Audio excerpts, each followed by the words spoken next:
நாட்களில் செய்ததுனா ஃபாத்திமத்து ஸஹரா ரலியல்லாஹு தஆலா அன்ஹா அவர்கள் சம்பந்தப்பட்ட குறிப்பையும் செய்தனா அலி ரலியல்லாஹு தஆலா அன்ஹு செய்தனா ஹசன் ரலியல்லாஹு தஆலா அன்ஹு ஆகியோரினுடைய வரலாற்று சில குறிப்புகளையும் நாம் பேசி வந்தோம்.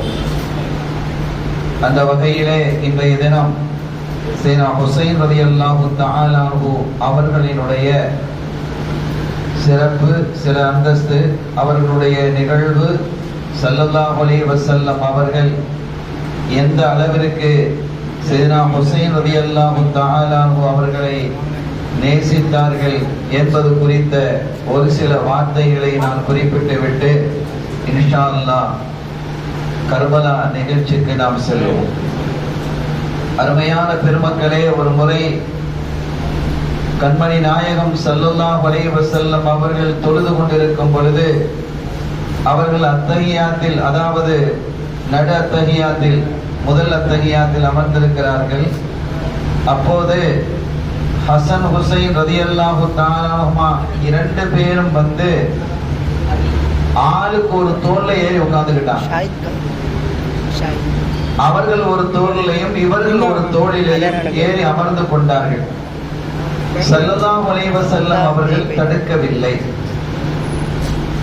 ஒருவேளை நம்முடைய இல்லங்களில் நாம் தொழுது கொண்டிருக்கும் பொழுது நம் பிள்ளைகள், குழந்தைகள், நம் வீட்டில் இருக்கக்கூடிய பேர பிள்ளைகள் அப்படி நம் மீது எழுந்து வந்து அமர்ந்தால் அதை ஒரு கோபமாகவோ வேகமாகவோ பார்க்க கூடாது. நிதானமாக நாம் நடந்து கொள்ள வேண்டும். ஸல்லல்லாஹு அலைஹி வஸல்லம் அவர்கள் அந்த இருப்பிலிருந்து மேலே எழும்போது அந்த ரெண்டு பிள்ளைகளையும் மென்மையாக கீழே இறக்கி வைத்துவிட்டு அவர்கள் எழுந்தார்கள். திருப்பி வந்து அமரும் போதும் ரெண்டு பேரும் ஏறி உட்கார்ந்துக்கிட்டாங்க. இது இப்படி நடந்தது. எனவே இதெல்லாம் நமக்கு ஒரு பாடம், படிப்பினை என்பதை இங்கே நாம் புரிந்து கொள்ள வேண்டும்.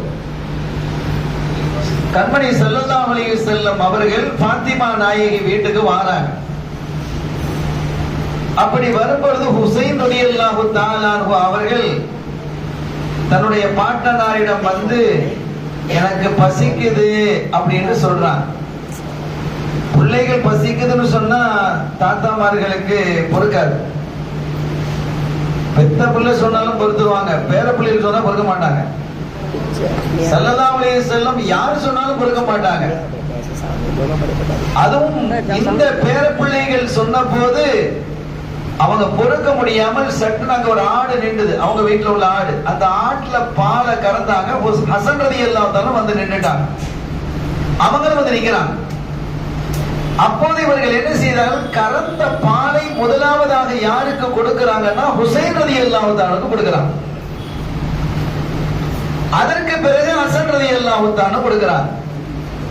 அன்னைய திலகம் செய்ததுனா ஃபாத்திமத்து ஸஹரா ரலியல்லாஹு தஆலா அன்ஹா அவங்க கேக்குறாங்க, யா ரசூலல்லாஹ் கஅன்னஹு அஹப்பஹுமா இலைகா, இந்த ரெண்டு பேரிலையும் ரொம்ப பிரிய ஹுசைன் தானோ அப்படின்னு கேக்குறாங்க.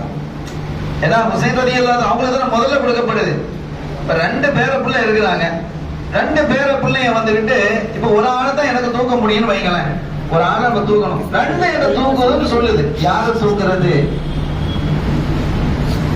எல்லாவற்றுக்கும் ஸல்லல்லாஹு அலைஹி வஸல்லம் அவர்களுடைய வாழ்வியலில் படிப்பினை, பாடம் இருக்கிறது.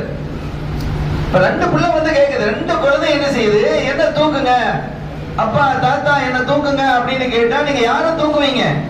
யாரோ ஒரு ஆளை தான் உங்களால தூக்க முடியும்னு ரெண்டு நிலையில ரெண்டு பேரையும் தூக்குற மாதிரி பயில்வானா இருந்தா வைங்க, ரெண்டு கையில இப்படி அள்ளிக்கிடலாம். அப்பவும் வலது கையில யாரு இடது கையில யாருன்னு கேள்வி வரும். சரி, இருக்கட்டும். இப்ப ரசூல் ஸல்லல்லாஹு அலைஹி வஸல்லம் அவர்கள் முதலாவதாக ஹுசைன் ரலியல்லாஹு தஆலா அவர்களுக்கு அந்த பாலை கொடுக்கறாங்க. ஹசன் ரலியல்லாஹு தஆலா அன்ஹு அவங்க என்ன செய்யறாங்க? அவங்க நின்னுகிட்டே இருக்கிறாங்க.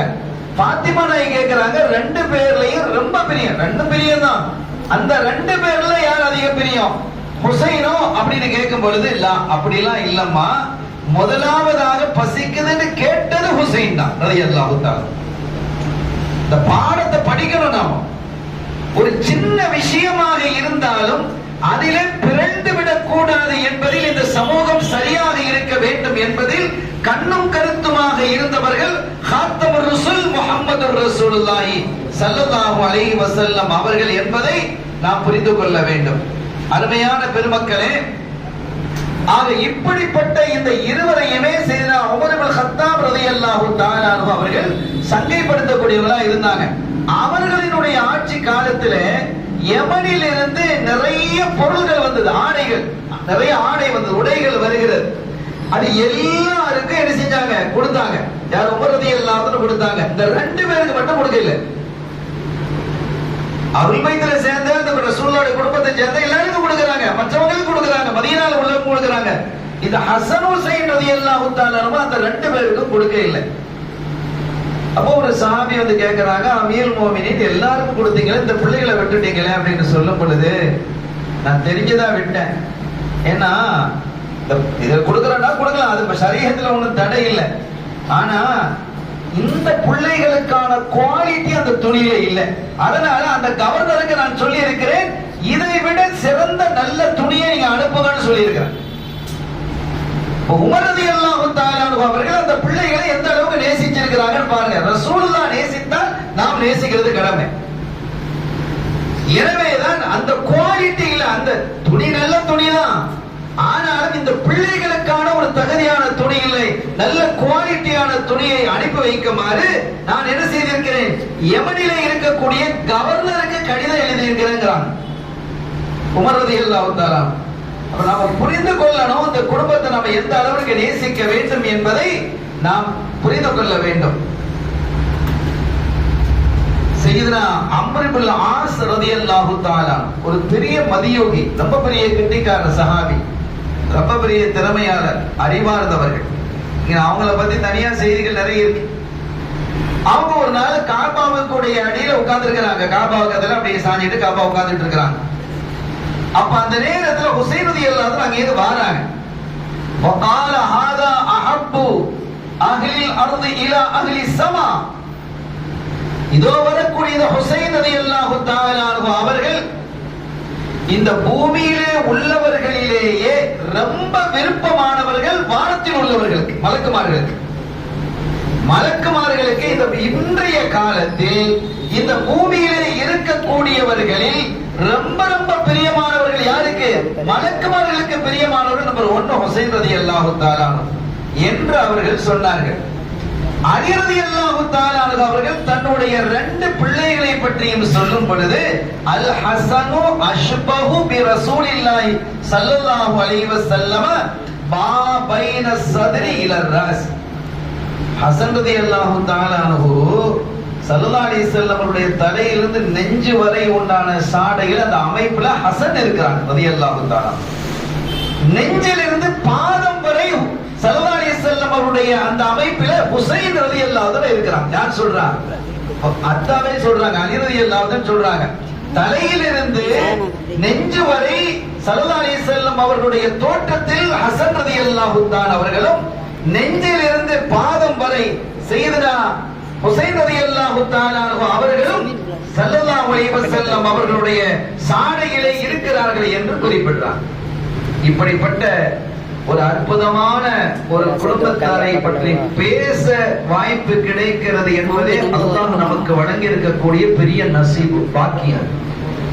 பேசுவதற்கும் கேட்பதற்கும் அதற்காக நேரத்தையும் பணத்தையும் செலவழிப்பதற்கும் நமக்கு ஒரு வாய்ப்பை அல்லாஹ் வழங்கி இருக்கிறான். ஒரு பெரிய பாக்கியமானது என்பதை இப்போதல்ல, அல்லாஹ்வை சந்திக்கும் போது நமக்கு உணர்ந்து கொள்வோம் இன்ஷா அல்லாஹ். அப்படி ஒரு பாக்கியம் நமக்கு இருக்கு. என் ஹபீபினுடைய பேரப்பிள்ளையை பத்தி பேசுனீங்க, கேட்டீங்க, அதுக்காக நேரத்தையும் பணத்தையும் காலத்தையும் செலவழித்தவர்கள் இல்லையா நீங்கெல்லாம்? வாங்க, உங்களை நான் சங்கைப்படுத்துறேன். என் ஹபீபினுடைய பிள்ளைகளை சங்கைப்படுத்தி உங்களை நான் சங்கைப்படுத்துவேன் அல்லாஹ் சொல்லுவான். இன்ஷா அல்லாஹ் அது நடக்கும். அல்லாஹ் அந்த அப்படிப்பட்ட அந்த சங்கைப்படுத்தக்கூடியவர்கள் அல்லாஹ் என்னையும் உங்களையும் ஆக்கி வைப்பானாக. இப்ப இந்த மெயின் சப்ஜெக்ட் இது கொஞ்சம் நெஞ்சை வலிக்கும் சப்ஜெக்ட் தான். ஆனா தெரிஞ்சுக்கிடும் எவ்வளவு பெரிய தியாகங்கள் அவங்க செஞ்சிருக்கிறாங்க அப்படிங்கறத நம்ம விளங்கணும். கர்பலாவிலே நடந்த அந்த யுத்தமோ அல்லது அந்த சண்டையோ மொத்தத்தில் அந்த மொத்த பிரச்சனையும் அது அகீதா சம்பந்தப்பட்ட பிரச்சனை அல்ல. அந்த பிரச்சனை எது சம்பந்தப்பட்டது? அரசியல் சம்பந்தப்பட்டது, ஆட்சி சம்பந்தப்பட்டது. அது எங்கிருந்து துவங்குகிறது என்றால் சையதுனா உஸ்மான் இப்னு அஃபான் ரலியல்லாஹு தஆலா அன்ஹு அவர்கள் ஷஹீதாக்கப்பட்டதிலிருந்தே துவங்கிவிட்டது. அங்கிருந்து ஆரம்பிச்சிருச்சு அரசியல் பிரச்சனை, அங்கிருந்து தொடங்குது. என்ன நடந்தது அப்படின்னா, இனி உஸ்மான் ரலியல்லாஹு தஆலா அன்ஹு அவர்கள் ஏன் ஷஹீதாக்கப்பட்டார்கள், அவங்களை ஷஹீதாக்குனது யாரு, அவங்களை கொன்றது யாரு அப்படின்ற கேள்விகள் எல்லாம் எழுந்தால் அது ஒரு பெரிய வரலாறு. அது ஒரு 10 நாளைக்கு பேசணும், அவ்வளவு செய்திகள் இருக்கிறது. அப்படிப்பட்ட வரலாறு அது. அவர்களுடைய வீட்டுக்குள்ளே வந்து என்ன செஞ்சாங்க, அவர்களை ஷஹீதாக்குனாங்க. அதுல இருந்ததெல்லாம் யாரு? முஸ்லிம்கள் தானே, எல்லாம் முஸ்லிம்கள். அரசியல் பிரச்சனை, அது அரசியல் பிரச்சனை. அவர் ஷஹீதாக்கப்பட்ட பொழுது அவர்கள் வெட்டப்படக்கூடிய சமயத்தில் அவர்கள் நோன்பு வைத்திருக்கிறாங்க. யாரு? உஸ்மான் ரலியல்லாஹு அன்ஹு நோன்பு வச்சிருக்கிறாங்க, குர்ஆன் ஓதிக்கிட்டு இருக்கிறாங்க. அப்படி குர்ஆன் ஓதிக்கிட்டு இருக்கும் பொழுதுதான் அவங்க என்ன செய்றாங்க, வெட்டப்படுறாங்க. அவர்களுடைய ரத்தம் குர்ஆன்ல போய் விழுது. ஃபஸயக்ஃபீகஹுமுல்லாஹ், எந்த ஆயத்துல விழுது? ஃபஸயக்ஃபீகஹுமுல்லாஹ், அவர்களுடைய விஷயத்தில் அல்லாஹ் உங்களுக்கு போதுமானவர். அல்லாஹ் உங்களோட இருக்கான். அவங்களுக்கு உங்களை கொன்றாங்களே, உங்களை ஷஹீதாக்குறாங்களே, அவங்களுக்கு என்ன தண்டனை கொடுக்கிறது அல்லாஹ் பொறுப்பேற்றுக்கிடுவான் அப்படிங்கிற அர்த்தம் அது. அது வேற ஒண்ணுக்கு அல்லாஹ் சொல்றான். அது இந்த இடத்துல பொருந்தது. அது எல்லா காலத்திலும் அது பொருந்தக்கூடிய குர்ஆன். அந்த வசனத்தில் சையதுனா உஸ்மான் இப்னு அஃபான் ரலியல்லாஹு அன்ஹுடைய ரத்தம் பாய்ந்து அந்த வசனத்துல படியுது. அந்த குர்ஆன் இன்றும் இருக்கிறது. ரஷ்யாவினுடைய டாஷ்கண்ட் மியூசியத்தில் இன்றும் இருக்கிறது. அருமையானவர்களே, அங்கிருந்து பிரச்சனை தொடங்குகிறது. என்ன பிரச்சனை என்றால், இப்ப மதீனாவினுடைய ஜனாதிபதியாக மொத்தத்தில் இஸ்லாமிய சாம்ராஜ்யத்தினுடைய ஜனாதிபதி உஸ்மான் ரலியல்லாஹு தஆலா. இப்ப அவங்க ஷஹீதாக்கப்பட்டுட்டாங்க. ஷஹீதாக்கப்படும் ஒரு செய்தியை நான் சொல்லிடுறேன். ஷஹீதாக்கப்படக்கூடிய சமயத்துல அவங்க அப்படி ரத்த வெள்ளத்துல கிடக்குறாங்க. உயிர் பிரிய போகுது. வெட்டவங்க ஓடிட்டாங்க. அங்க இருக்கக்கூடிய வீட்டுல இருக்கக்கூடிய பெண்கள் வந்து தண்ணியை கொடுக்கறாங்க. குடிங்க, தண்ணியை குடிங்க. உயிர் போடுறதுல தண்ணி தாகமா இருக்குமா இல்லையா? தண்ணியை கொடுக்கறாங்க. அவங்க சொன்னாங்க, நான் குடிக்க மாட்டேன். எல்லாருக்கும் தெரியும் அவங்க நோன்பு வச்சுக்கிறாங்க, நோன்பை விட மாட்டேன்ட்டாங்க. அப்ப அவங்க சொன்னாங்க, இந்த மாதிரி நேரத்திலேயுமா நோன்பு வச்சுக்கிட்டு இருக்கணும்? சுன்னத்தான நோன்பு தான், சுன்னத்தான நோன்பு தானே, விடுங்க அப்படின்ற போது நான் விட மாட்டேன்னு உறுதியா சொல்லிட்டாங்க. ரொம்ப கெஞ்சினாங்க. அப்ப அவங்க சொன்னாங்க, கொஞ்ச நேரத்துக்கு முன்பாக இந்த எதிரிகள்லாம் வீட்டுக்குள்ள வர்றதுக்கு முன்பாக ரசூல் ஸல்லல்லாஹு அலைஹி வஸல்லம் அவர்களை நான் கண்டேன். அவர்களோடு அபூபக்கர் சித்திக் நாயகம், உமர் ரலியல்லாஹு அன்ஹு அவர்களும் இருக்கிறார்கள். அவங்க என்கிட்ட சொன்னாங்க, உஸ்மானே, உங்களை நான் எதிர்பார்த்து கொண்டிருக்கிறேன், நோன்பு திறக்கிறதுக்கு நம்ம இடத்துல வந்துருங்க. நாங்க நோன்பு திறக்கிறதுக்கு நம்ம இடத்துல, நோன்பு திறப்பதை நம்மிடத்தில் வந்து நோன்பு திறப்பதை நாம் எதிர்பார்க்கிறோம் என்று சொல்லிட்டு ரசூல் போயிட்டாங்க.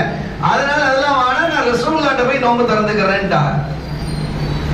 இப்ப என்ன பிரச்சனைனா, இவங்க ஷஹீதாக்கப்பட்டதுக்கு பிறகு கொலையாளிகளை பிடிக்கணுமா இல்லையா?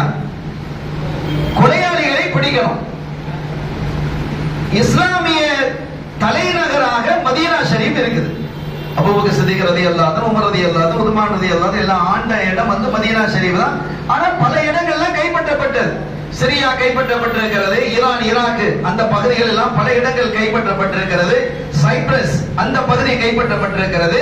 இதெல்லாம் அங்கெல்லாம் ஒவ்வொரு கவர்னரும் இருக்கிறார். ஜனாதிபதி ஆட்சி, அது ஆட்சி ஜனாதிபதி. இங்க நம்ம ஊர்ல பிரதமர் ஆட்சி இருக்கு இல்லையா? இப்ப அமெரிக்காவில் எடுத்துக்கிட்டா ஜனாதிபதி ஆட்சி. அதே மாதிரி ஜனாதிபதி ஆட்சி இஸ்லாமிய ஆட்சி. உஸ்மான் ரலியல்லாஹு அன்ஹு ஜனாதிபதி, அவங்க ஷஹீத் ஆயிட்டாங்க. அவங்களுக்கு கீழே இருக்கக்கூடிய பல மாநிலங்கள், பல நாடுகளில கவர்னர்கள் இருக்கிறாங்க. இப்ப அதுல ஒரு கவர்னர் யாரு அப்படின்னு கேட்டா, சிரியாவில இருக்கக்கூடிய முஆவியா ரலியல்லாஹு தஆலா. நான் ஒரு செய்தியை நான் உங்களுக்கு சொல்லுவேன், ரொம்ப கவனமாக இருக்கணும்.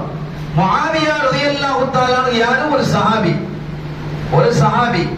அதுல எந்த யாரிடத்திலையும், எந்த கொள்கை உடையவர்களிடத்திலையும் மாற்று கருத்து இல்லை, மாற்று கருத்து இல்லை.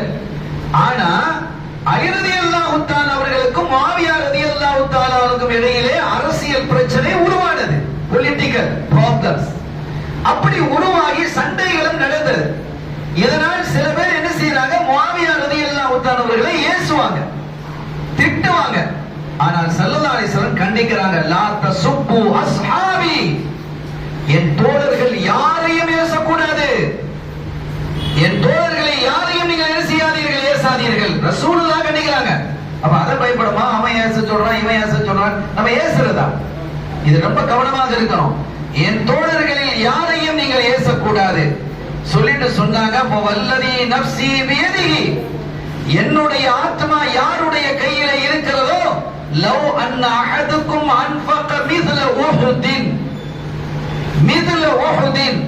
ذهبا, உங்கள ஒரு ஆளு உஹது மலை அளவுக்கு, உஹது மலை எவ்வளவு பெரிய மலை, நீண்ட மலை, அந்த அளவிற்கு தங்கம் அவரிடம் இருந்து அது அத்தனையும் தர்மம் செய்யறார். எவ்வளவு நன்மை கிடைக்கும்? பல கோடி கிலோ, மில்லியன் கிலோ இருக்கு. அதை என்ன செய்யறாரு? தர்மம் செய்கிறார்.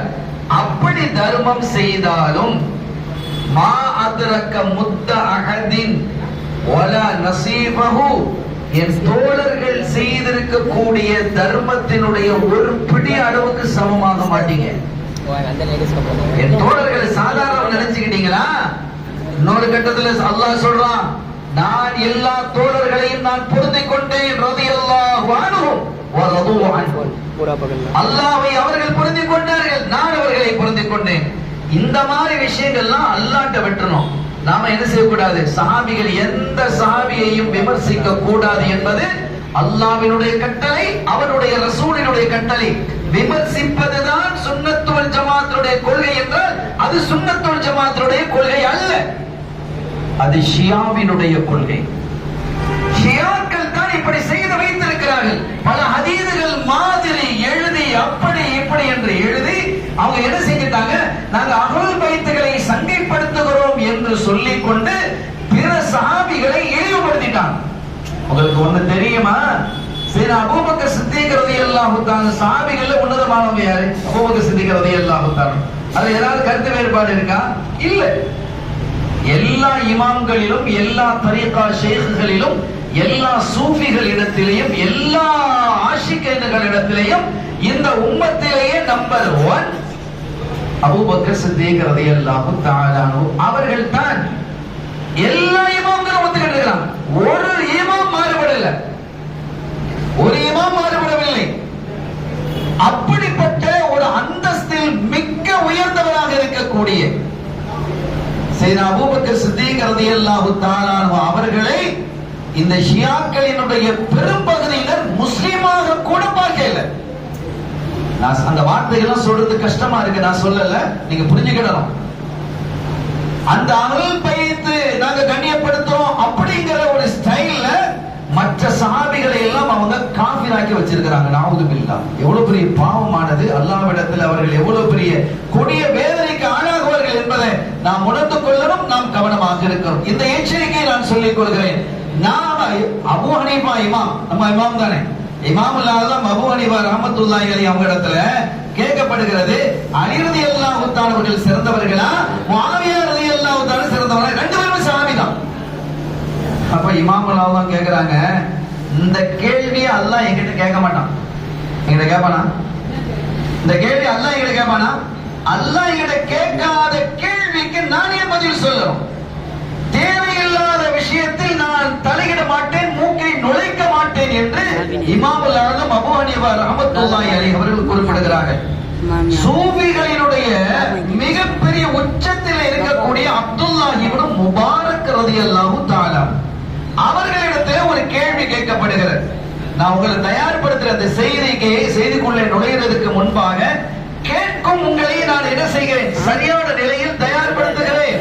அல்லாஹ்வை அஞ்சியவனாக, அல்லாஹ்வை அஞ்சியவனாக, நம்மில் யாரும் சஹாபிகளை குறை சொல்லக்கூடியவர்களாக ஆகிவிடக் கூடாது.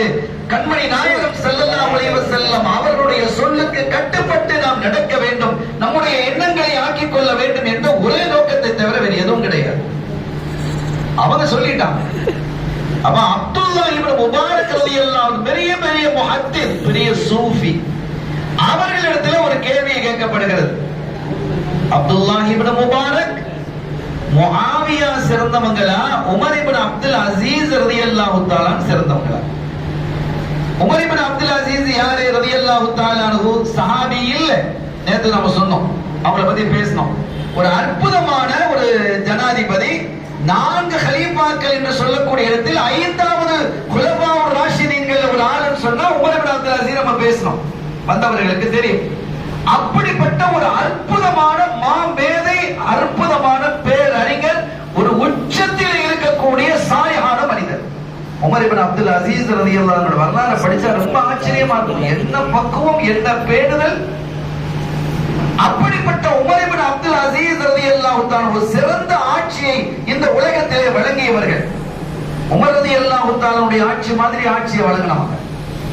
அவங்க சிறந்தவங்களா, முஆவியா ரலியல்லாஹு தஆலா சிறந்தவங்களான்னு யார்கிட்ட கேட்கப்படுது? அப்துல்லா இப்னு முபாரக். அப்துல்லா இப்னு முபாரக் என்று சொன்னால் எல்லா இமாம்களாலும் அங்கீகரிக்கப்பட்ட ஒரு பெரிய மேதை, சூஃபி, பெரிய ஞானி. அவங்க சொல்றாங்களா, உமர் இப்னு அப்துல் அசீஸ் ரொம்ப பெரிய சாலிஹான நல்லடியார், அதுல எந்த கருத்து வேறுபாடும் இல்லை. ஆனால் அதையெல்லாம் தாண்டியது யார் தெரியுமா? சஹாபிகள். முஆவியா ரலியல்லாஹு தஆலா ஒரு சஹாபி. ரசூல் ஸல்லல்லாஹு அலைஹி வஸல்லம் அவர்களுக்கு பின்னால் நின்று கை கட்டி தொழுதவர்கள். அந்த பாக்கியம் உமர் இப்னு அப்துல் அசீஸ் அவர்களுக்கு கிடைக்கவில்லை. ரசூல் ஸல்லல்லாஹு அலைஹி வஸல்லம் அவர்களுடைய திருமுகத்தை பல ஆயிரம் தடவை முஆவியா ரலியல்லாஹு தஆலா தன்னுடைய கண்ணால் பார்த்தவர்கள். அந்த பாக்கியம் உமர் இப்னு அப்துல் அசீஸ் அவர்களுக்கு கிடைக்கவில்லை. ஸல்லல்லாஹு அலைஹி வஸல்லம் அவர்களோடு பல முறை பிரயாணம் செய்தவர்கள் முஆவியா ரலியல்லாஹு தஆலா. அந்த பாக்கியம் உமர் இப்னு அப்துல் அசீஸ் அவர்களுக்கு கிடைக்கவில்லை. ரசூலுல்லாஹ்வோடு கைலாக செய்தவர்கள், கை கொடுத்தவங்க, அவங்க கை உங்க கை தொட்டது எவ்வளவு பெரிய பாக்கியம். அல்லாஹ் நமக்கு நசீபாக்கி வைப்பானாங்க, குறைஞ்சபட்சம் கனவுலையா. ஆக அவர்களுடைய கரம் இவர்களுடைய கரத்தை தொட்டிருக்கிறது. கண்மணி நாயகத்தினுடைய பூங்கரத்தை தொட்ட கரங்கள் எல்லாம் முஆவியா ரலியல்லாஹு தஆலாவுடைய கரங்கள். அப்படிப்பட்ட ஒரு கரத்துக்கு சொந்தக்காரர். அவர்களோடு அமர்ந்து சாப்பிட்டவர்கள், அவர்களோடு ஒன்றாக இருந்து பேசியவர்கள். எவ்வளவு பெரிய பாக்கியம். இது எதுவுமே உமர் இப்னு அப்துல் அசீஸ் அவர்களுக்கு கிடைக்கவில்லையே. எனவே மிக தெளிவான விஷயம் என்னவென்றால், உமர் இப்னு அப்துல் அசீஸ் ரலியல்லாஹு தஆலா மாபெரும் இறைநேசர், பெரிய பக்திமான், அல்லாஹ்வினுடைய சிறந்த நல்லடியார். ஆனால் அவர்களை விட மிகச் சிறந்தவர்கள் தான் முஆவியா ரலியல்லாஹு தஆலா என்றார்கள் அப்துல்லா இப்னு முபாரக் ரலியல்லாஹு தஆலா. அவங்க சொல்றதை ஏற்கனமா, அவன் சொல்றது இவன் சொல்றதை நாம் ஏற்றுக்கிட்டு போகணுமா? இதுல கவனமாக இருக்க வேண்டும் என்பதை இங்கே நான் சொல்லுகிறேன். இப்போது நான் தகவலுக்கு வருகிறேன். பிரச்சனை என்ன அப்படின்னா, முஆவியா ரலியல்லாஹு தஆலா அவங்க சொன்னாங்க, உதுமான் ரலியல்லாஹு தஆலா அவர்களை கொலை செய்தது யார், அந்த கொலையாளிகள் யார், அவங்க எல்லாத்தையும் அரெஸ்ட் பண்ணணும். அரெஸ்ட் பண்ணணுமா இல்லையா? பண்ணணும். பண்ணிட்டு அதற்கு பிறகு ஆட்சியிலே அவர்கள் மதீனா ஷரீஃபிலே இருக்கக்கூடிய எல்லா சஹாபிகளும் இனி ஆட்சிக்கு யாரு வரணும் அப்படிங்கறதுல தெளிவாக இருக்கிறாங்க. எல்லாரும் தெளிவா இருக்கிறாங்க. அலிநாயகம் தான் ஆட்சி, அவங்க கையில தான் ஆட்சி ஒப்படைக்கணும் எல்லா சஹாபிகளும். முஆவியா ரலியல்லாஹு அன்ஹு அவர்களும் சொல்லிட்டாங்க, ஆட்சியை அலி ரலியல்லாஹு அன்ஹு இடத்துல ஒப்படைக்கணும். அவங்களும் மாறுபடல. தப்பு தப்பா சில பேர் பேசிக்கிட்டு இருப்பாங்க, இதுதான் யதார்த்தம். அவங்கள பத்தி தப்பான அபிப்பிராயம் வரணுங்கிறதுக்காக பொய்யான செய்திகளை சொல்வது. பொய்யான செய்திகளை சொன்னால் அல்லாஹ்விடத்துல குற்றவாளியாக நிற்க வேண்டும். நாளை அருமையான பெருமக்களே, முஆவியா ரலியல்லாஹு தஆலா சொன்னாங்க, அலி ரலியல்லாஹு தஆலா அவர்கள் கலீஃபா என்பதில் எனக்கு உடன்பாடு, அவரை நான் கலீஃபாவாக ஏற்றுக்கொள்வேன். ஆனால் ஒரே ஒரு நிபந்தனை. என்ன நிபந்தனைன்னா, குற்றவாளியை முதல்ல கண்டுபிடிச்சு அரெஸ்ட் பண்ணணும், அதற்கு பிறகு என்ன செய்யணும், ஆட்சி அமைக்கணும் அப்படின்னா. அலி ரலியல்லாஹு தஆலா சொன்னாங்க, இப்ப அரசாங்கமே இல்லையே, ஜனாதிபதி இருக்கிறாங்களா? இல்லையே. அரசாங்கமே இல்லாத போது குற்றவாளிகளை எப்படி தேடுறது? எனவே அரசாங்கத்தை அமைத்து விட்டு அதற்கு பிறகு என்ன செய்யலாம், குற்றவாளிகளை தேடுவோம் என்று. இந்த கருத்து வேறுபாடு தான் பிரச்சனை. இதுதான் கருத்து வேறுபாடு. ரெண்டு பேரும் குற்றவாளிகளை கைது செய்ய வேண்டுமா? கைது செய்ய வேண்டும். ரெண்டு பேருமே குற்றவாளிகளை தண்டிக்க வேண்டுமா? தண்டிக்க வேண்டும்.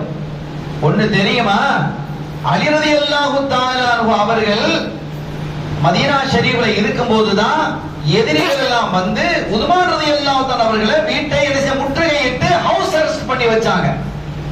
அப்ப தண்ணி இல்லாம போச்சு. யாருக்கு வீட்டுல தண்ணி இல்ல? உஸ்மான் ரலியல்லாஹு தஆலா அவர்களோ மனைவிகளோ அங்க இருக்கக்கூடியவர்களோ பிள்ளைகளோ குடிப்பதற்கு தண்ணி இல்லாம இருந்தாங்க. அப்ப அந்த நேரத்தில் அலி ரலியல்லாஹு தஆலா அவர்கள் தன்னுடைய பிள்ளைகளை அழைத்து, ஹசன் ஹுசைன் ரலியல்லாஹு தஆலா அவர்களை அழைத்து சொன்னாங்க, நீங்க தண்ணியை தூக்கிட்டு போங்க. அங்க எத்தனை பேர் வந்தாலும் பரவாயில்ல, உங்களுக்கு உயிர் போனாலும் பரவாயில்ல, இதை கொண்டு உஸ்மான் ரலியல்லாஹு தஆலா அவர்கள் தண்ணியை சேர்த்துட்டு வரணும்ட்டாங்க. இந்த ரெண்டு குழந்தைகள் உஸ்மான் ரலியல்லாஹு ஹசன் ஹுசைன் ரலியல்லாஹு தஆலா தண்ணியை தூக்கிட்டு வந்தாங்க. தடுத்தார்கள். தடுத்த போது அவங்க என்ன செஞ்சாங்க? விடுங்க, அப்ப கொஞ்சம் வளர்ந்துட்டாங்க இல்லையா? ரசூலுல்லாஹ் கடத்துல சின்ன பிள்ளை, அபூபக்கர் சித்திக் நாயகருடைய காலம் முடிஞ்சிருச்சு, உமர் ரலியல்லாஹு காலம் முடிஞ்சு, இப்ப இளைஞர்களா இருக்கிறாங்க. அவங்க என்ன செஞ்சாங்க? இதுக்கு பேரு எங்க மேல தண்ணியை தடுத்தீங்கன்னு சொன்னா நாங்க போராடுவோம், வாழை தூக்குவோம். ரெண்டு பேரும் வாழை தூக்கி போராடுவோம் அப்படின்னா அவங்க கொஞ்சம் பயம் வந்துட்டு உள்ள விட்டுட்டாங்க. நேரம் கொண்டு போய் தண்ணியை கொடுத்துட்டு வந்தாங்க. இப்படி எல்லாம் நடந்தது இந்த வரலாறு. இப்படி எல்லாம் வரலாறு. என்னவோ சில பேர் என்ன செய்யலாம் அப்படின்னு கேட்டா, அலி ரலியல்லாஹு தஆலா அஹ்லுல் பைத்துகளை குறை சொல்லக்கூடியவங்க என்ன செய்யறாங்க பாத்தீங்களா?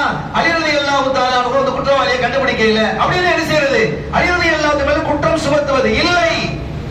உஸ்மான் ரலியல்லாஹு தஆலா அவர்கள் மொட்டை மாடியில ஏறின்னு சொல்றாங்க, நான் தண்ணி இல்லாமல் இருக்கிறேன், ஜனாதிபதி 15,000 வீரர்கள் மதீனா வந்து சூழ்ந்துக்கிட்டாங்க. எந்த நேரத்துல? எல்லாரும் நிறைய சாமிகள் எல்லாரும் ஹஜ்ஜுக்கு போய் இருக்கக்கூடிய நேரம் இது. அந்த நேரத்தை பார்த்து அந்த எதிரிகள் உள்ள வந்தாங்க. பெரும்பாலும் ஈஜிப்ட்ல உள்ளவர்கள். அப்படி வந்து கலவரம் செய்து கொண்டு இருக்கும் பொழுது அந்த நேரத்தில் உஸ்மான் ரலியல்லாஹு தஆலா அவர்களுக்கு துணையாக நின்றவர்கள் அலி ரலியல்லாஹு தஆலா அஹ்லுல் பைத்துக்கு தான் துணையாக நின்றது. இந்த வரலாற்றை எப்படி எல்லாம் புரட்டி பேசுகிறார்கள். அருமையான பெருமக்களே, இப்ப இந்த பிரச்சனையில் என்ன அப்படின்னா, அலி ரலியல்லாஹு தஆலா அவர்கள் கலீஃபாவாக வருவதில் யாருக்கும் ஆட்சேபனை இல்லை. எதிரிகள் தண்டிக்கப்பட வேண்டும் என்பதில், கைது செய்யப்பட வேண்டும் என்பதிலும் யாருக்கும் ஆட்சேபனை இல்லை. எப்ப அவர்களை கைது செய்யறது அப்படிங்கறதா, ஆட்சியை அமைத்ததற்கு பிறகா அல்லது ஆட்சி அமைப்பதற்கு முன்பாக என்பதில் தான் கருத்து வேறுபாடு ஏற்பட்டு அது கொஞ்சம் கொஞ்சமாக பிரிந்து பிரிந்து பெரிசாக ஆகி பிளவுபட்டு போனது சமுதாயம். இந்த சமுதாயம் பிளவுபட்டு போனது. அதற்கு பிறகு முஆவியா ரலியல்லாஹு தஆலா அவர்கள் தனியாக ஒரு ஆட்சியை நடத்துவது போன்று நடத்தினார். சிரியாவை வைத்துக் கொண்டு தனியாக ஒரு ஆட்சியை நடத்தினார். அலி ரலியல்லாஹு தஆலா அவங்களுடைய தலைமையில் ஒரு ஆட்சி இருக்கிறது. அவங்க ஒரு கட்டத்துல பார்த்தாங்க, இனி மதீனா ஷரீஃப்ல வந்து இந்த மாதிரி பிரச்சனைகள் வர்றது சரியில்லை, தலைமையாக இங்க இருக்க போய் தானே பிரச்சனைகள் வருது, அதனால இந்த தலைநகரம் மாத்திரம்னு சொல்லி கூஃபாவுக்கு மாத்தினாங்க. தலைநகரை ஈராக்குக்கு மாத்துறாங்க. கூஃபா ஈராக்கிலே இருக்கிறது.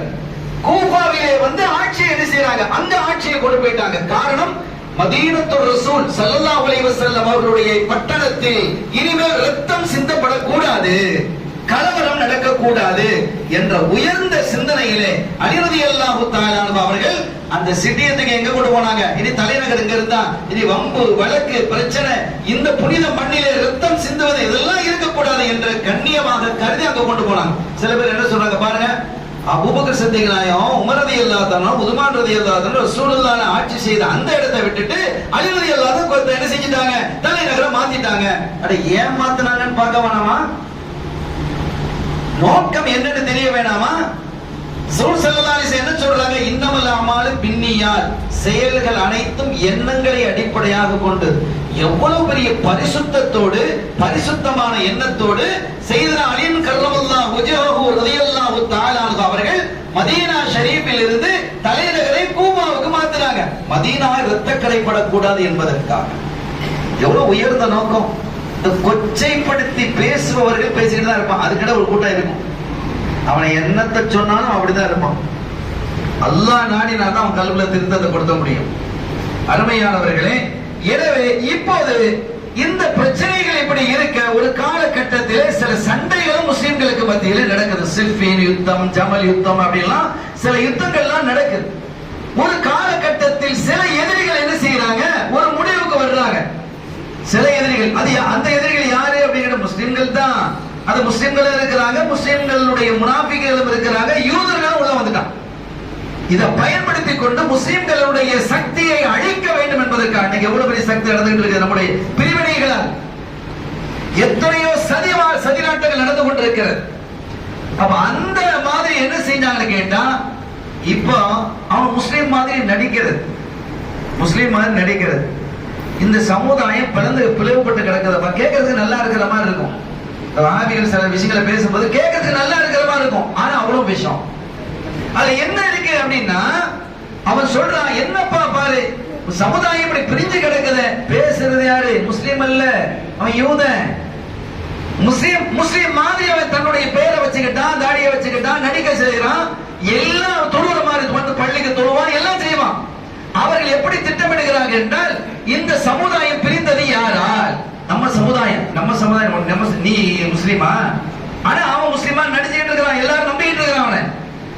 அவன் சொல்றான், பாருங்க இந்த சமுதாயம் பிரிந்தது இந்த முஆவியா ரலியல்லாஹு அன்ஹு அவர்களாலும், அலி ரலியல்லாஹு அன்ஹு அவர்களாலும், அம்ர் இப்னு ஆஸ் ரலியல்லாஹு அன்ஹு அவர்களாலும், இவர்களால தான் பிரிஞ்சது. எல்லாருமே சஹாபி. அதனால இந்த சமுதாயத்தை ஒண்ணுபடுத்தணும்னு சொன்னா 3 பேரையும் போற்ற வேண்டியதான் அப்படின்னு முடிவு பண்ணான். யார? 3 பேரையும் கொலை செஞ்சிடணும் திட்டமிட்டு, அந்த 3 பேர் இன்னும் சிலர் அவர்களை எல்லாம் கொல்லணும்னு திட்டமிட்டு என்ன செய்யப்பட்டது? அந்த திட்டமிடப்பட்டது. அதிலே முஆவியா ரலியல்லாஹு அன்ஹு சில காயத்தோட தப்பிட்டாங்க. எல்லாத்துக்கும் ஒரே நேரம் வச்சுதான், நீ அங்க இருக்கணும், நீங்க இருக்கணும், இப்படி இருக்கணும், எல்லாம் பக்கா பிளான் பண்ணாங்க. அதுல அலி ரலியல்லாஹு அன்ஹு அவர்கள் ஷஹீதாக்கப்பட்டாங்க. இதான் நடந்தது. முஆவியா ரலியல்லாஹு அன்ஹு காயத்தோட தப்பினார்கள். அருமையான பெருமக்களே, நமக்குள்ள பிரச்சனை அப்படின்னு சொன்னா அடுத்தவர்கள் அந்நியவர்கள் ஊடுருவி நம்மை உடைத்து சிதைத்து விடுவார்கள் என்பதற்கான ஆதாரம் அப்போதே இருக்கிறது. அப்போவே அது துவங்கிடுச்சு. எனவே நாம் கண்ணும் கருத்துமாக இருக்க வேண்டும் என்பதை இந்த நேரத்தில் நான் உங்களுக்கு சொல்லுவேன். அவர்கள் ஹிஜ்ரி 60 ரஜப் மாதம் பிறை 1 அன்றுதான் சையதுனா முஆவியா ரலியல்லாஹு அன்ஹு வஃபாத்தானாங்க. வஃபாத்தான போது இனி இப்ப அவங்க தான் கலீஃபா. யார் கலீஃபா? முஆவியா ரலியல்லாஹு அன்ஹு கலீஃபா. எப்படி கலீஃபா அப்படின்னா, நான் ஏற்கனவே சொல்லிட்டேன், கடந்த உரையில நான் சொல்லிட்டேன். அலி ரலியல்லாஹு அன்ஹு ஷஹீதாக்கப்பட்டதற்கு பிறகு அந்த இடத்துக்கு யார் வந்தா? எல்லா சஹாபிகளும் தாபியீன்களும் சேர்ந்து யார என்ன செஞ்சாங்க? கலீஃபாவா ஆக்குனாங்க. ஹசன் ரலியல்லாஹு அன்ஹு கலீஃபாவா ஆக்குனாங்க. ஹசன் ரலியல்லாஹு அன்ஹு அவர்களுக்கு இந்த ஆட்சி, அதிகாரம், பதவி, பவிஸ் இது ஒண்ணுமே பிடிக்கல. அவங்களுக்கு இதெல்லாம் பிடிக்கல. அவங்க அல்லாஹ்ன்னு இருக்கணும், மக்களுக்கு ஹிதமத் செஞ்சுக்கிட்டு இருக்கணும். அல்லாஹ்ன்னு அவங்க இருக்கணும். அல்லாஹ்வுடைய நாட்டத்திலே அவங்க இருந்தாங்க, அல்லாஹ்வுடைய தேட்டத்திலே இருந்தாங்க. மக்களுக்கு ஹிதமத் செய்யறதுலயே அவங்க இன்ட்ரெஸ்டாக இருந்தாங்க. இந்த ஆட்சி அதிகாரம் எல்லாம் உங்களுக்கு பிடிக்கல. கொஞ்ச காலத்திலேயே முஆவியா ரலியல்லாஹு அன்ஹு அவர்களை அழைத்து இந்த ஆட்சியை நீங்களே வைத்துக் கொள்ளுங்கன்னு கொடுக்குறாங்க. நல்ல கவனிக்கணும். யாரு? ஹசன் ரலியல்லாஹு அன்ஹு அவர்கள் முஆவியா ரலியல்லாஹு அன்ஹு அவர்களுக்கும் அலி தன்னுடைய தந்தை அலி நாயகத்துக்கு இடையில கருத்து வேறுபாடு இருந்து சண்டைகள் நடந்திருக்கிறது, பிரிவினையா இருந்தது. இருந்த பொழுதிலும் கூட ஹசன் ரலியல்லாஹு அன்ஹு அந்த ஆட்சி ஆட்டப்பட்டு கொடுக்குறாங்க. இந்த சமூகத்தினுடைய நலன் கருதி முஆவியா ரலியல்லாஹு அன்ஹு ஒப்படைக்கிறாங்க. ஒரு கட்டத்துல ஸல்லல்லாஹு அலைஹி வஸல்லம் அவர்கள் சொன்னதை நான் சொன்னேன். ஸல்லல்லாஹு அலைஹி வஸல்லம் மெம்பர்ல இருந்து அவர்கள் குத்பா ஓதிக்கொண்டிருக்கும் போது சின்ன பிள்ளையாக இருக்கக்கூடிய ஹசன் ரலியல்லாஹு அன்ஹு வர்றாங்க. மேல கீழே இறங்கி வந்து ரசூல் ஸல்லல்லாஹு அலைஹி வஸல்லம் மெம்பரிலிருந்து கீழே இறங்கி வந்து ஹசன் ரலியல்லாஹு அன்ஹு அவர்களை தூக்கி வந்து மெம்பர்ல உட்கார வச்சுட்டு சொல்றாங்க, ஹாதா இப்னி, இது என் புள்ள, சையதுன், லீடர். இந்த பிள்ளையை கொண்டு இஸ்லாத்தில முஸ்லிம்கள் பெரும் பிளவுகளாக 2 பிளவுகளாக பிளந்திருக்கக்கூடிய நிலையில் என் பிள்ளை அந்த பிளவை நீக்கி ஒற்றுமையாக ஆக்கி வைப்பார். இதுதான் பெரிய இபாதத். ரசூல் ஸல்லல்லாஹு அலைஹி வஸல்லம் விரும்பினதிலேயே பெரிய விருப்பம் ஒற்றுமை என்பது. வஅதஸிமு பிஹப்லில்லாஹி ஜமீஆ வலா தஃபர்ரகு, நீங்கள் ஒற்றுமையாக இருங்க, துண்டு துண்டா பிரிஞ்சு போகாதீங்கங்கறான் அல்லாஹ். ஸல்லல்லாஹு அலைஹி வஸல்லம் அவர்கள் சொல்றாங்க, நீங்க பிரிஞ்சிடாதீங்க, ஒற்றுமை சமூகத்தை ஒற்றுமைப்படுத்துங்கள் என்று என்ன செய்றாங்க? அவங்க சொல்லி காட்டுறாங்க. குடும்பங்களாக பிரியாதீங்க, குடும்பங்களுக்குள்ள ஒற்றுமையாக இருங்கள் என்றெல்லாம் கண்மணி ஸல்லல்லாஹு அலைஹி வஸல்லம் அவர்கள் நிறைய போதிக்கிறாங்க. இப்போ முஆவியா ரலியல்லாஹு அன்ஹு அலிநாயகம் ஷஹீதாயிட்டாங்க. முஆவியா ரலியல்லாஹு அன்ஹு வஃபாத் ஆயிட்டாங்க. ஹிஜ்ரி 60 ரஜப் பிறை 1 வஃபாத் ஆயாச்சு. இப்ப ஆட்சி யாருடைய கையிலே வருது அப்படின்னா முஆவியா ரலியல்லாஹு தஆலா அன்ஹு அவர்களுடைய மகனாகிய யஸீத் கையில ஆட்சி வருது.